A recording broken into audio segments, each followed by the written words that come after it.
देश के तमाम मेडिकल कॉलेजेस में एडमिशन के लिए आयोजित नीट यूजी यानी national eligibility entrance test undergraduate के नतीजों को देखकर हर कोई हैरान है।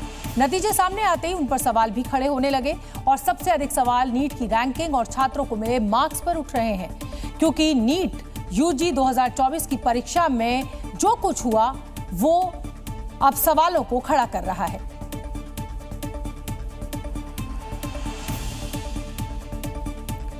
क्योंकि नीट यूजी 2024 की परीक्षा में 1, 2 या 3 नहीं बल्कि 67 छात्रों की ऑल इंडिया रैंक 1 है, यानी 67 छात्रों को 720 में से 720 अंक मिले हैं। इसे इस तरह समझिए कि इस बार इतने ज्यादा छात्रों की रैंकिंग 1 है कि उनमें से कई को देश के सबसे बेहतरीन मेडिकल इंस्टीट्यूट एम्स दिल्ली में दाखिला मिलना मुश्किल हो सकता है। यही वजह है कि जैसे ही नीट के नतीजे सामने आए उस पर घमासान शुरू हो गया। कई छात्र और अभिभावक तो 4 जून को रिजल्ट जारी करने पर भी सवाल खड़े कर रहे हैं। उनका आरोप है कि चुनाव नतीजों की आड़ में गड़बड़ियों को छिपाने की चाल थी। एनटीए की ओर से दी गई जानकारी के मुताबिक नीट यूजी 2024 की परीक्षा में 23 छात्रों ने 720 में से 720 अंक हासिल किए, लेकिन फिजिक्स के एक सवाल के गलत जवाब पर भी कई छात्रों को मार्क्स दिए गए, जिसकी वजह से 720 मार्क्स पाने वालों की लिस्ट में 44 और नाम जुड़ गए। और चलिए अब आपको बताते हैं कि गलत जवाब का पूरा माजरा क्या था। दरअसल नीट यूजी 2024 की परीक्षा के दौरान फिजिक्स के पेपर में एक सवाल के 2 जवाब सही थे। जब इस मुद्दे पर विवाद बढ़ा तो एनटीए ने दोनों जवाब देने वाले छात्रों को पूरे मार्क्स देने का ऐलान किया था। लेकिन विवाद सिर्फ गलत जवाब पर ही नहीं है, बल्कि छात्रों को मिले अंकों को लेकर भी है। ऐसे कई छात्र हैं जिनको नीट यूजी परीक्षा में 719 या 718 अंक मिले हैं। असल में नीट की परीक्षा में हर सही जवाब पर 4 अंक मिलते हैं, जबकि सवाल का जवाब नहीं देने पर कोई अंक नहीं मिलता है और गलत जवाब देने पर नेगेटिव मार्किंग के तहत 1 अंक को काट लिया जाता है। ऐसे में अगर कोई छात्र सभी सवालों के सही जवाब देता है तो उसे 720 में से 720 अंक मिलेंगे। अगर कोई छात्र एक सवाल छोड़ देता है तो उसे 716 अंक मिलेंगे और अगर कोई छात्र एक गलत जवाब देता है तो उसे 715 अंक मिलेंगे। यानी किसी भी सूरत में नीट की परीक्षा में किसी छात्र को 719 या 718 अंक नहीं मिल सकते।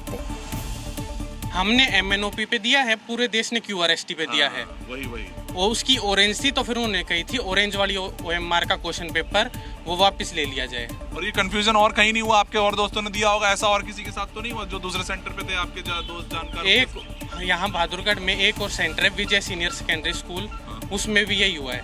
उसमें भी यही कंफ्यूजन हुआ था। अब सवाल यह है कि आखिर 719 और 718 अंक किसे और कहां मिले। अंकों पर छिड़े इस विवाद की जड़ में है हरियाणा में नीट का एक एग्जाम सेंटर, जहां के छात्रों के मार्क्स का स्क्रीनशॉट सोशल मीडिया पर खूब वायरल हो रहा है। इस सेंटर पर परीक्षा देने वाले 8 में से 6 छात्रों को 720 में से 720 अंक मिले हैं, जबकि बाकी 2 छात्रों को 719 और 718 अंक मिले हैं। ऐसे में कई छात्र एनटीए की ग्रेस मार्क्स वाली थ्योरी पर भी सवाल खड़े कर रहे हैं। ग्रेस मार्क्स को लेकर उठ रहे सवालों के जवाब में एनटीए की दलील है कि कई परीक्षा केंद्रों पर कुछ वजहों से छात्रों को देरी से प्रश्न पत्र दिए गए थे। उस देरी के एवज में उन सेंटर्स पर परीक्षा देने वाले छात्रों नियमों के तहत ग्रेस मार्क्स दिए गए, जिसके चलते कई छात्रों को 719 और 718 अंक मिले हैं। ग्रेस मार्क्स पर विवाद बढ़ने के बाद नीट आयोजित करवाने वाली नेशनल टेस्टिंग एजेंसी ने 13 जून 2018 के सुप्रीम कोर्ट के एक फैसले की दलील देते हुए नॉर्मलाइजेशन फॉर्मूला की बात सोशल मीडिया पर लिखी है और साथ ही कहा है कि परीक्षा में देरी होने की वजह से छात्रों को ग्रेस मार्क्स दिए जा सकते हैं।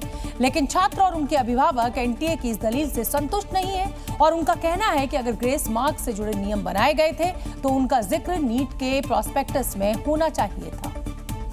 सर, 2 पेपर कभी भी नहीं दिए जाते। दूसरा पेपर जब दिया जाता है जब किसी कारणवश वहाँ पेपर लीक हो गए हो, तो एक बैकअप पेपर रखा होता है। तो यहाँ जो पेपर दिया गया है सेंटर्स में, बाकी पूरे इंडिया में भी 1-2 जगह छोड़ के सेम पेपर दिया गया है।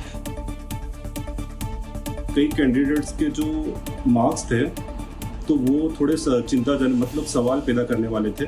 जैसे एक कैंडिडेट को 718 मार्क्स उन्होंने दिया था, एक को 719, विच इज़ लॉजिकली पॉसिबल नहीं है, क्योंकि ये नीट का एग्ज़ाम 720 मार्क्स का एग्ज़ाम है जिसमें +4 -1 वाला चीज़ चलता है। तो टेक्निकली 715 मार्क्स पॉसिबल है, 716 पॉसिबल है। तो ये थोड़ी सी पारदर्शिता पे सवाल उठाता है एनटीए के। नो, हम तो सबसे पहले ये जानते हैं कि कितने लोगों को ग्रेस मार्क्स मिला है ये बताएं, और कितने ग्रेस मार्क्स मिले हैं ये बताएं। ऐसा नहीं होना चाहिए कि पता चले 400 वाला बच्चा भी 650 ला रहा है, 600 वाला बच्चा 720 ला रहा है, तो उस बात का हमें पता करना है। ग्रेस मार्क्स सिस्टम को खत्म करना चाहिए, या तो जिनको भी ग्रेस मार्क्स मिला है उन सबका री एग्जाम कराओ, या फिर अगर बहुत ज़्यादा पेपर लीक की चीज़ें पता चलती है तो सारे बच्चों का री एग्जाम कराओ, जैसे 2015 और 2016 में हुआ था। मेरे को एक्सपेक्टेड था मेरी 2200 रैंक आएगी, क्योंकि पिछले हर 10 साल से आपकी रैंक इतनी है। 2022 में 1200 थी, पिछले साल 2200 थी, इस साल मैं एक्सपेक्ट कर रही थी अगर ज़्यादा इन्फ्लेशन हो जाए तो 3000 होगी, उससे ज़्यादा नहीं होगी। मेरी रैंक 12000 आई है, 12630 वाले बच्चों की आती है, और मेरी 674 में मुझे दिल्ली नहीं मिल रहा, मुझे कोई अच्छे गवर्नमेंट कॉलेजेस नहीं मिल रहे।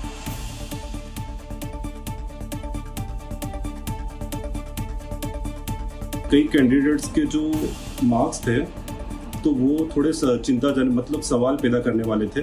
जैसे एक कैंडिडेट को 718 मार्क्स उन्होंने दिया था, एक को 719, विच इज़ लॉजिकली पॉसिबल नहीं है, क्योंकि ये नीट का एग्ज़ाम 720 मार्क्स का एग्ज़ाम है जिसमें +4 -1 वाला चीज़ चलता है। तो टेक्निकली 715 मार्क्स पॉसिबल है, 716 पॉसिबल है। तो ये थोड़ी सी पारदर्शिता पे सवाल उठाता है एनटीए के।